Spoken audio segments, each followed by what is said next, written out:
Syria's last hope for peace? Turkey, Russia and Iran agree on finding an end to the conflict. But will the Moscow Declaration lead to terms all sides can agree on? Also on today's program, standing up for the national anthem, why India is arresting moviegoers who'd rather sit this one out. And the world experiences flying while Muslim. But is this YouTube prankster calling for a boycott of a US airline doing more harm than good?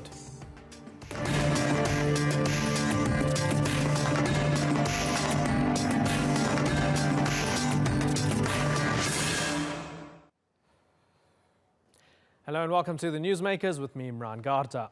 It may have once seemed an unlikely alliance, but Russia, Iran and Turkey are taking the lead in trying to bring peace to Syria.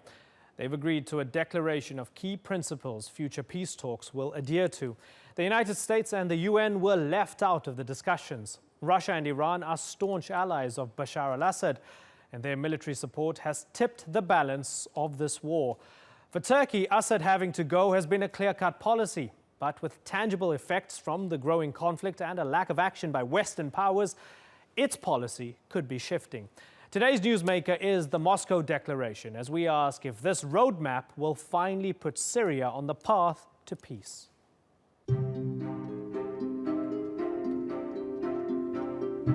Moscow, Ankara and Tehran teaming up to bring an end to Syria's war. The trio has backed a declaration to revive languishing peace talks. There is no military answer to the Syrian crisis. We believe there is no alternative to the political and diplomatic resolution of the conflict. The Moscow Declaration lays out key principles for future peace talks, with respect for the sovereignty of a united Syria and fighting terrorism the top priorities. The declaration says civilian evacuation should be completed and the ceasefire extended nationwide. Russia, Turkey and Iran are ready to act as guarantors and say talks will be held in Kazakhstan soon. The plan signals a policy shift for Turkey and is symbolic as the first purely regional attempt to broker peace.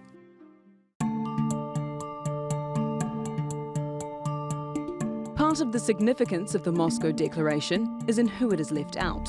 The US and United Nations weren't consulted or invited, showing a changing dynamic and frustration that after 5 years of war, talks in Vienna and Geneva have failed to achieve anything.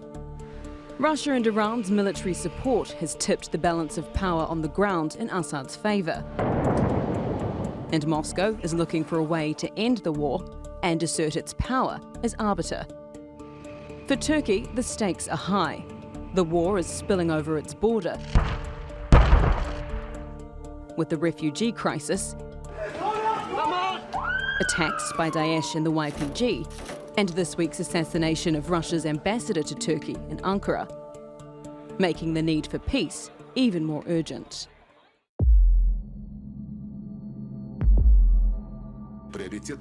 Our main priority should not be the regime change, but defeating terrorist threats. All three countries represented here are united in understanding this. We have a common position here. Bashar al-Assad is a potential obstacle in Moscow's roadmap to peace. His removal, once a hard line for Turkey, seems to be softening, trumped by the need to fight terrorism. But defining terrorism in this alliance could prove difficult. There are also other groups, some of which are affiliated with the Syrian regime, like Hezbollah, and it is necessary to stop supporting them as well. Of course, our friends have their opinions about who supports terrorist groups, and we respect that. But others, we cannot accept their opinion. Is this new regional push the best chance Syria has for peace? And is it the harsh reality of this conflict that once unthinkable compromises may have to be on the table? Yvette McCullough, The Newsmakers. Well, to discuss this, I'm joined by Samir Hafez, former coordinator for the Syrian Turkmen Council, and from Paris, George Sabra. He's a senior member and negotiator for the Syrian High Negotiation Committee. Gentlemen, thank you very much for joining us. Samir Hafez, let me start with you. Okay. The Moscow Declaration. Yes. Are you encouraged, or have you seen this movie before?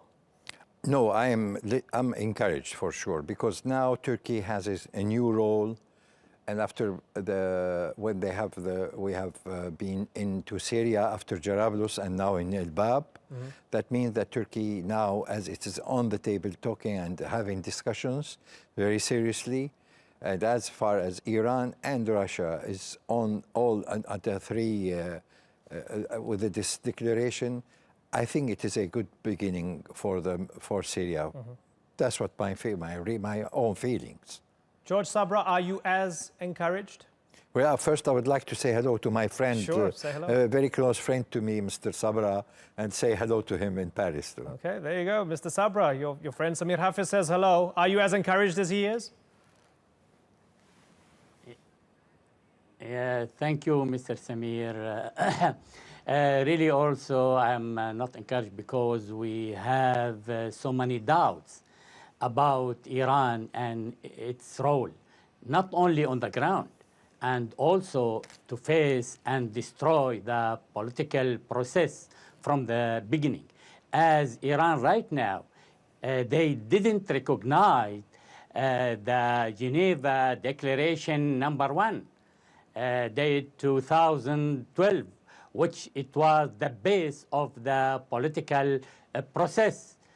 So really we are in need enough information about what announced 3 days ago in Moscow. Samir, are you maybe worried? I mean, this is a good point by George Sabra. The Iranians haven't had to make any concessions whatsoever. Well, they don't. In they a don't have to do certain anything. point, I agree, and of course with what Mr. Sabra said. But now we have doubts about what the role of Hezbollah, for example, which they disagree to remove Hezbollah as a foreigners in Syria. So this is a point. But as far as there's a serious willing from Turkey and from Russia, it could be putting a little on a pressure on Iran, because I doubt always Iran that they have the willing to solve this under these circumstances. So maybe they would like to make the war a little bit longer, and they want to have a more big peace in Syria. I mean, to have what they have seen calling the Syrian Mufida, the Syrian part of the west part. They want the whole. So they may be later on delay all the negotiations, or maybe they may put some troubles in not having a good peace treaty. But in the end, they will be under a pressure to agree on certain circumstances. They'll be under pressure to agree on circumstances regarding Hezbollah and regarding a lot of the Shia militias operating there, right? Let's flip this then, George Sabra, and ask, what about the rebels? So the Russians and the Iranians so far have been very, very clear that all the rebels are terrorists. The FSA, the other groups, they're all the same as Daesh, they're the same as Nusra, they're the same as Al-Qaeda. How does that get solved? How does Turkey even begin to negotiate that with the Russians and the Iranians, and to say, actually, these are the good rebels and these are the bad rebels? Really, we hope that the good relationship between Turkey and Russia can convince Russia to start a new point of view of what's happening in Syria. Let's talk about fighting terrorism. Now, Free Syrian Army, supported by Turkey, did their best, and they have a good chance to continue fighting ISIS, not only from Jarablus to Al-Bab, but also continuing towards Al-Raqqa. So I think this alliance between Free Syrian Army and Turkish army, everybody can depend on this alliance seriously to defeat the ISIS, because they have people on the ground from the area, familiar with everything on the ground, and they will defend seriously their houses, their cities in Syria. But what about Russia? Are they serious to fight ISIS?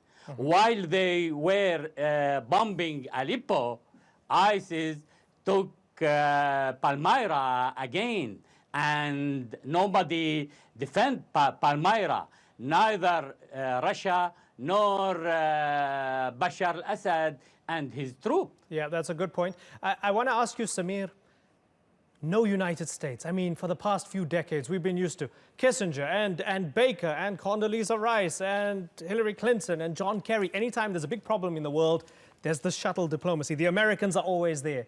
This time, no America, no United Nations as well. Are you shocked? Of course I am shocked, but now it is a period of until the transition to Mr. Trump to be the elected president. Now, this time of this zone of time, it is a time to decide and to be quick. This is why Russia being a little bit putting a lot of pressure on Aleppo, right, a lot of pressure on all of these parties to gain as much as they want before the new system will begin with the new elected Mr. Right. Trump. Now, we have a look, there is, we have something to be sacrificed just to stop this blood flow. Let me ask you about that sacrifice. Yes. This could be one of the sacrifices. George Sabra, as a member of the HNC, as things stand, it seems as if Assad will stay. Are you prepared to make that sacrifice for peace? The problem is not with us as HNC or the opposition. The big question is the entity of Syrian people. I think Syrian people refused right now and in the future to deal with Bashar al-Assad and to agree with any role for him during the transitional period or in the future of Syria.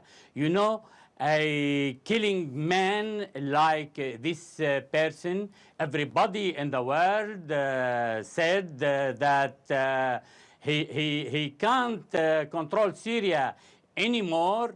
And now we have to think, is Bashar al-Assad and his regime really control Syria?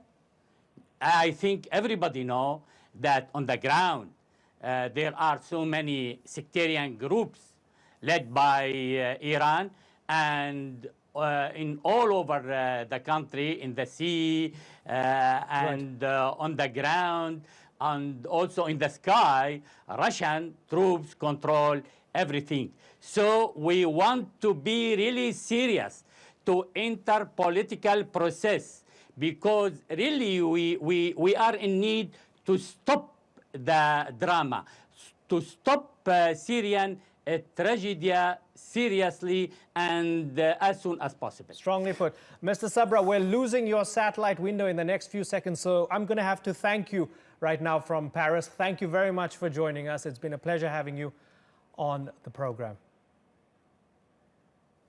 And I have one final question for you. I would like to first of all... Yes, of course. Assad.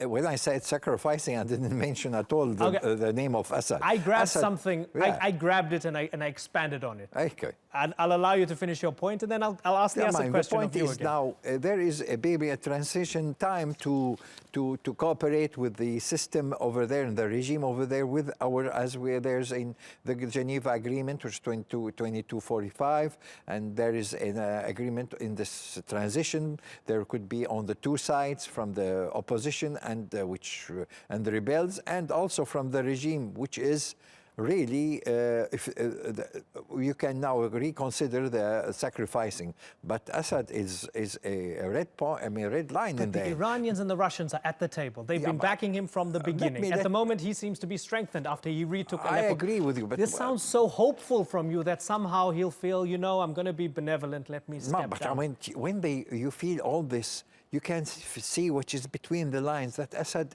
could be staying for a shorter time just to stop the maybe those who are pre-Assad in Syria, to stop them from having a bad coming days. So we didn't talk about Assad stay. Maybe he could stay for a month or even shorter or longer. But this is what they need to stop them and to put them on the table just to have some peace talks. So Assad, in the end, nobody will agree with them. Even his group will be against him one time because of what his policy and what he have done in our history of Syria. Yeah. And this massacre was having, nobody will agree with it. Of course, Russia and Iran knows what is Assad, but they want just to have a small balance until we should talk. If we put the first word that Assad, we don't want him to be on control of the country from the beginning, maybe Russia and Iran will not so sit that's on smart. the table. Those are smart tactics. It's tactics. Yeah. In the end, it is politics, Okay. you know. Well, these are fascinating times. Let's hope that whatever comes out of this, it does put an end to the unimaginable suffering Well, we of hope the Syrian so. people We over hope the so. past That's 5 very years. Samir important. Hafez, unfortunately, we are out of time. Thank you very much for joining you us. for And of course, George Sabra a little bit earlier on. Thanks a lot. Welcome.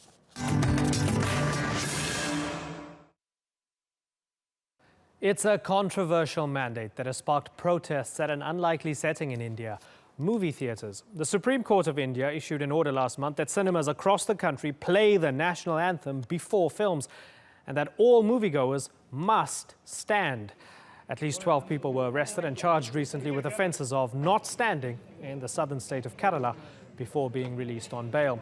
A similar scenario played out in other states as well. Critics say they're being forced to display nationalism, which violates their civil liberties. The ruling reads that Indian citizens are duty-bound to show respect to the national anthem and that the perception of individual rights is constitutionally impermissible. Reactions are mixed. I think it's a proud moment for all Indians, and it's really great. So why did you protest? We protested because these sort of surveillance is infringing our personal liberty. So the question is, should patriotism be a choice? And is this ruling indicative of a wider tendency in the country towards authoritarianism? For more on this, I'm joined by Venkatesh Rao in New Delhi. He's an advocate at the Supreme Court of India. Great of you to join us, sir. Your proximity to the workings of the Supreme Court will be very useful during this discussion.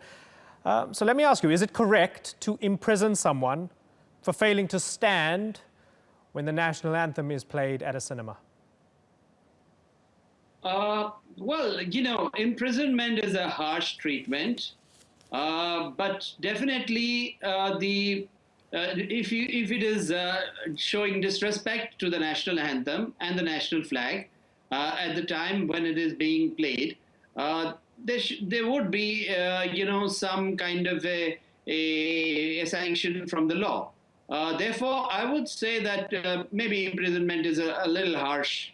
A harsher treatment, and that should not be the case. So do you agree maybe that the Supreme Court ruling might have opened up a can of worms here? Because yes, I'm looking at the Prevention of Insults to National Honor Act of 1971, and I'm looking at the laws here. They seem to be, fairly sound and not too different from other countries. But after the ruling, what we've seen is people beaten up, like a man in a wheelchair who was beaten up for not standing up, and later there was an apology. We've also seen the anthem becoming a sort of tool to punish people you don't like, when the BJP youth complained about a writer, and now he's on trial for sedition. So this has opened up a can of worms. Was it maybe the wrong decision then for the Supreme Court to mandate that this anthem must be played at the cinema every time? Now, you see, the Supreme Court has not pronounced a judgment on its own. The Supreme Court has pronounced a judgment based upon the existing legal position. The legal position being that the Ministry of Home Affairs, many years ago, way back in 1965, had made this notification to all the cinema halls as well as schools, that they should begin with their national anthem. The Supreme Court, looking at the laws and looking at the Prevention of Insult to National Honor Act, has upheld the position and the legal position which the government of India had pronounced and enunciated more than almost 40 to 50 years ago. So undoubtedly what we're seeing is the law in action here. This is not a new law, but we're seeing a new, I guess, an invigoration of the law in action, which is leading to disabled people being beaten up in the cinema when they go to a movie. Is that how you want to see the law being played out? No, I am so sorry. That's not what the law expects, that where people are disabled. In fact, the Supreme Court went on to say almost more than 25 years ago, a quarter of a century, that a particular sect called Jehovah's Witness, who do not believe in singing the national anthem, have the freedom to choose not to sing the national anthem. If you went to the cinema and you sat down next to somebody at the beginning of a movie, the anthem played, you stood up for the anthem, that person did not. You're saying that there needs to be laws in place to ensure that there's no mocking, no ridicule. Would you consider that person peacefully sitting down, maybe even singing, but peacefully sitting down, would you consider that person to be mocking and ridiculing the country and the nation and its symbols? No. You see, now the point is that an exception is not the way to look at the rule. There have been some odd instances, but the actually what the law tries to ensure is not to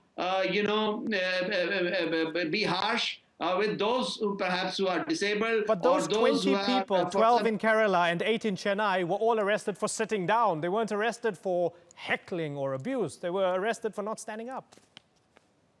Yes, well, I am not saying that arrest is the correct punishment or treatment for these kind of offenders.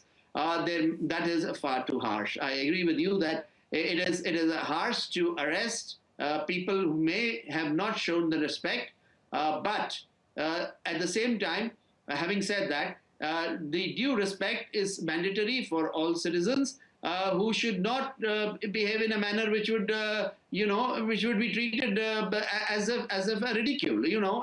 Even a certain peaceful gesture can be treated as a ridicule to the position of showing respect. Venkatesh Rao, I would love to go on. Unfortunately, I can't. I've got to wrap because we're running out of time. Thank you very much for joining us from New Delhi.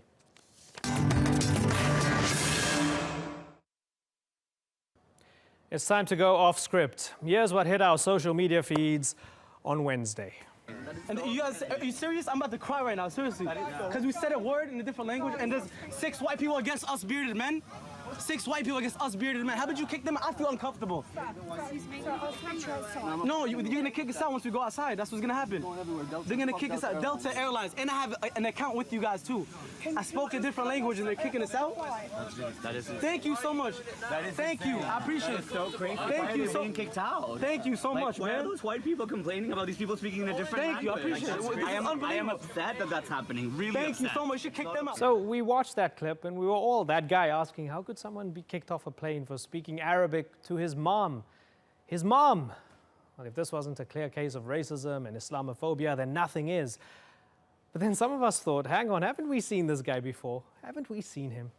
Adam Saleh, YouTube prankster, who filmed an entirely convincing sequence showing how he smuggled himself into a suitcase and flew to another city. And then he tweeted about it, and then the airline responded and said, actually, we have footage of you boarding the plane.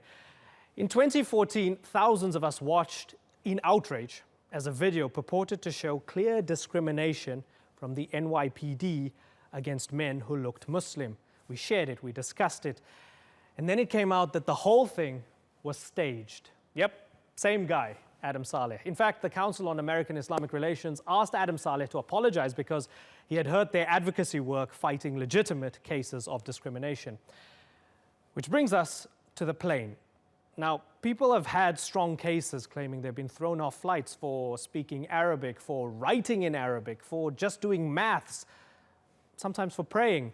Now, there are strong allegations of discrimination against Delta and other airlines. Those are real, and Arabs and Muslims and Sikhs getting kicked off airlines is a thing, and that thing is a scar on American democracy. But so far, while there remains a remote possibility that the boy who cried wolf actually saw a wolf this time, consider this little clip from 2013. The title was Speaking Arabic in a Plane. Sheikh gets so scared if I speak Arabic in the airport. Watch this.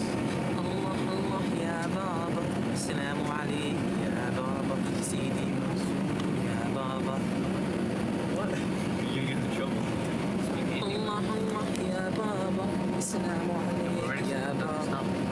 See, the interesting thing here is Adam is singing in Arabic. His friend is the one who is worried, nervous, drawing attention to it. To be clear, nobody is responding, so he's muzzling him. They're sort of creating a fuss, trying to get people to respond. And it's not just that Saleh has a history of being a bit economical with the truth. This is what he does. He's a performance artist, a prankster, who manufactures situational tension between Muslims and non-Muslims to create drama in his viral videos. You know, anti-Semitism was prevalent when Harry Houdini was around at the turn of the 20th century, with genocidal consequences, of course.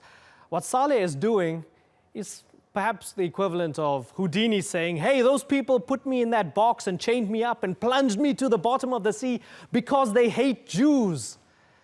Okay, maybe that was a bit below the belt. But look, Saleh is inflaming tensions in a country already divided, angering people across the world. Is he not hurting the real, legitimate struggles of people racially and religiously profiled? And you know, the next time something real happens, and the majority of people presume that the victim was a faker, Adam, I'm sorry, man, but I'm blaming you. If you disagree, tell me. Write back to us. What do you think? Thanks for watching The Newsmakers. See you next time. Bye-bye.